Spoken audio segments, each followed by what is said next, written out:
నువ్వు తప్పు చేస్తున్నావు, నువ్వు చేస్తున్న తప్పు వల్ల నీతో పాటు ఇంకో 10 మంది పాడైపోతుర్రు, ఇట్లాంటి తప్పుడు పనులు ఆపై అని అతను ఆమెకు చెప్పడమే అతని ప్రాణం మీదకి వచ్చింది. నెల్లూరులో రీసెంట్ గా ఒక సిపిఎం నాయకుడు కొట్టవిడి పెంచలయ్య, ఈయనని ఒక రోజు మధ్యాహ్నం పూట 9 మంది దుండగులు నడి రోడ్డు మీద కత్తులతో నరికి చంపేసిర్రు. పెంచలయ్యకి 38 ఏళ్ళు ఉంటాయి. సిపిఎం పార్టీలో చాలా కీ రోల్ ప్లే చేస్తున్నాడు. అంతేకాదు నెల్లూరు పక్కన ఉన్న కల్లూరుపల్లి అనే విలేజ్ కి గ్రామాభివృద్ధి కమిటీలో ఈయన ట్రెజరర్.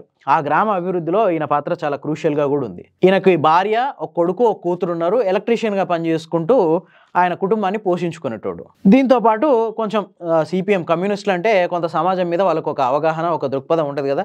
ఆ నేపథ్యంలోనే సమాజంలో మంచి చెడ్ల గురించి పట్టించుకునేవాడు. ఊర్లో కూడా అందరికీ కొంచెం తలలో నాలుక లెక్క ఉండేటోడు. నవంబర్ 28వ తారీఖున ఈ పెంచలయ్య మధ్యాహ్నం పూట భార్య, 2 పిల్లల్ని ఎక్కించుకొని స్కూటీ మీద పోతుండు.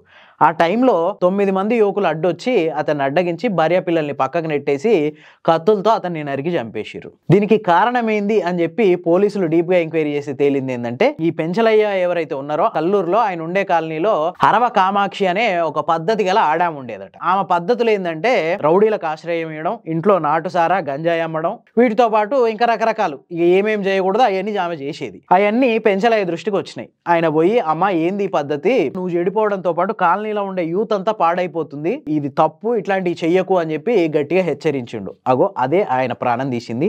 ఆమె దగ్గరికి వచ్చే ఈ 9 మంది యువకుల్ని రెచ్చగొట్టి ఈయన మీదకి పంపింది. వాళ్ళు ఈయనని చంపేసిర్రు. సో ఇప్పుడు ఏమొచ్చింది, రేపటి నుంచి నీ బిజినెస్ నల్లేరు మీద నడకలక సాగుద్దా?